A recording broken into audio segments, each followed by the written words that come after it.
creators that I believe are really killing it in the creator economy right now. I was thinking about this. I did a segment, I believe, last week or 2 weeks ago or last week about upcoming artists. So I talked about artists that I really appreciated, like Miles Parrish and Aria and Undefined, who is this great artist from uh, Canada who's 17 and makes awesome music. Um, and I thought I would do the same thing for creators because I feel like I always have a knack for this. For those of you that don't know, I was kind of put on to a lot of the big creators today very, very early on. So I followed Yes Theory when they had about 80K subscribers on YouTube. And I've basically seen them go from 80K subscribers to about 7 million in a matter of 3 years. It's been insane. I've caught Colin and Samir, who I'm going to talk about at about, I think it was 20 or 30K. Now they're over 200K subscribers on YouTube, right? I have a pretty good kind of pulse, I feel like, when it comes to finding creators. And you can ask my friends too. I'm really good at this. So I thought I'd share a couple creators, one of which is Colin and Samir, in terms of who I think is really on the upcoming grind and who I think can really quickly become mainstream and also provides a lot of value for people like us. So here's here's the first creator that I wanted to talk about was Colin and Samir. So Colin and Samir are a duo based out of LA. Basically, what they do and what they've been doing, what's cool, what I like, okay, let me rephrase this. What I like about Colin and Samir is that I think I've gotten to see them grow. I think when they first started YouTube, they were really talented filmmakers who knew all the stuff, like how to film stuff and how to make things look really good, but they weren't necessarily sure of like what stories to tell. And I feel like they were experimenting. They were trying to like throw stuff at the wall and see what stuck. And I feel like now here in 2020 and 2021, they've found their niche. What is their niche, you may ask? Their niche is basically providing context to some of the big events that are going on in the creator economy. So I'm talking like they are basically investigating certain trends, why people do certain things, what are the impacts of certain deals that are signed in the entertainment industry. They basically are the pulse, and they're reporting honest kind of their thoughts and their feedback on the creator economy and what they're seeing in terms of trends.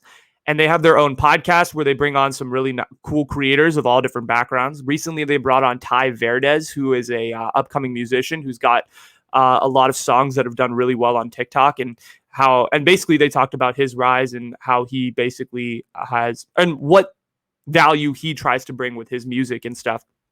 And that was a really insightful interview. I think Colin and Samir's niche is that they're providing information about the creator economy that people don't necessarily have yet.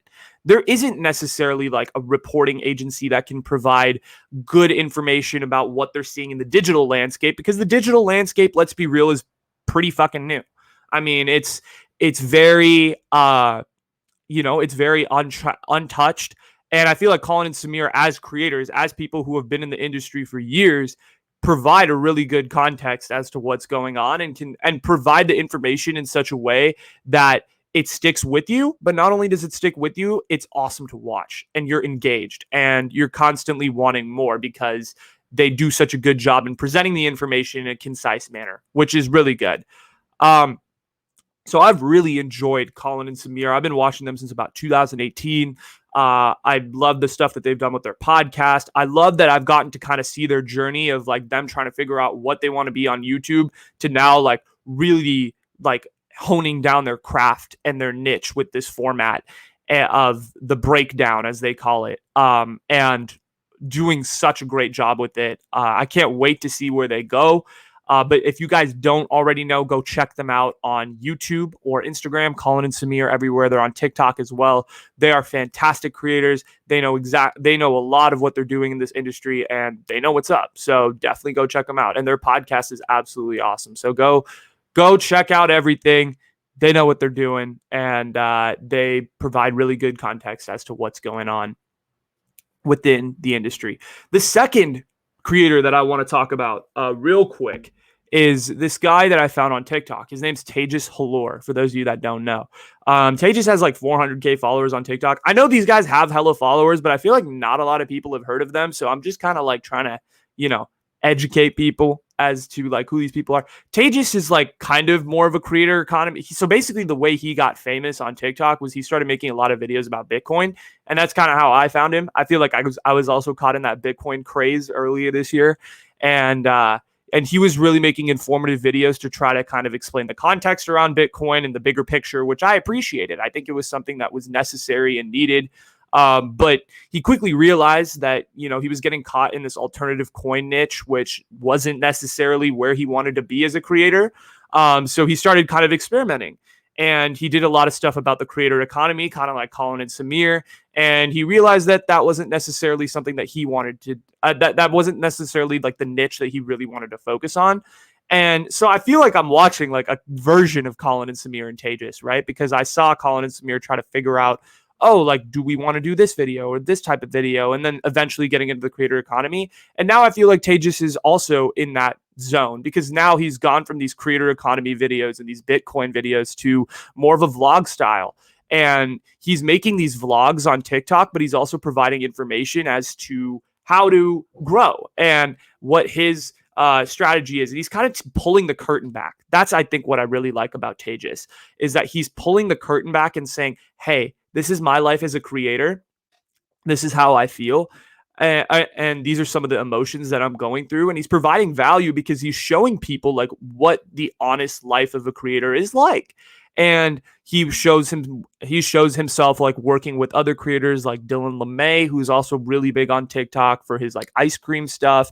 And he's showing like how they're starting a business together and how he's basically using his 400,000 followers or whatever it is on TikTok to monetize and create a career for himself out of this. So it's a really cool insider's kind of look into what creating is all about and what this whole thing is all about in content creating because it's such a new field and I think people really want to know. And I think Tejas is providing value through pulling back the curtain and kind of showing all the different facets of what it's like to be a content creator in a really approachable and kind of kid-friendly manner, which is cool. So I feel like both these guys, Colin and Samir and Tejas Halur, are both appealing to the Gen Z demographic here. So I'm really excited to see what is to come with these guys. But they're two of my upcoming creators, and I feel like the creators in itself are sort of trending away from this. I mean, I feel like in the early 2010s when I was growing up, like when I was 11, 12, 13 years old, the main style was travel vlogging and vlogging to see, and like vlogging was like a huge shit, like was the shit when I was growing up, right? It was like, oh my God, like this is my life, like these are this is that. But now vlogging has become oversaturated to the point where like I feel like every sort of day in the life has been fucking covered, right? Like everybody's done it. Casey Neistat is taking you on crazy adventures through the volcanoes in Hawaii, right? Like I feel like everything that could possibly be done in vlogging has been done, right? But I feel like now people really want access. Access is always something that people want, right? And I guess travel vlogging to a certain extent did provide that, but there's so many videos at this point on YouTube where I feel like you just kind of get caught up in that niche. So if you were to make a video about going to Mexico, there's 18 million videos already about vlogging in Mexico. So there's no point really there. But if you're able to make a video about going backstage to the Mayweather-McGregor fight that only happened one time, right? Providing access to the common person for events that that I or anybody else can't necessarily get into. Maybe, I feel like that's been done before. I feel like what people are looking for now is like value and like what can I do to grow myself. I feel like self-productivity and all of these things are becoming the new norm of what people want to see on YouTube and why certain things are happening, especially with the crazy political time that we're in now. People want to know the bigger picture, the full context, because on news media we're provided such a limited scope of things that we don't necessarily have the full picture. And I think that's what people are really looking for at the end of the day is the big picture. And both these guys, all these guys that I talked about today provide the bigger picture, which I think is really important. And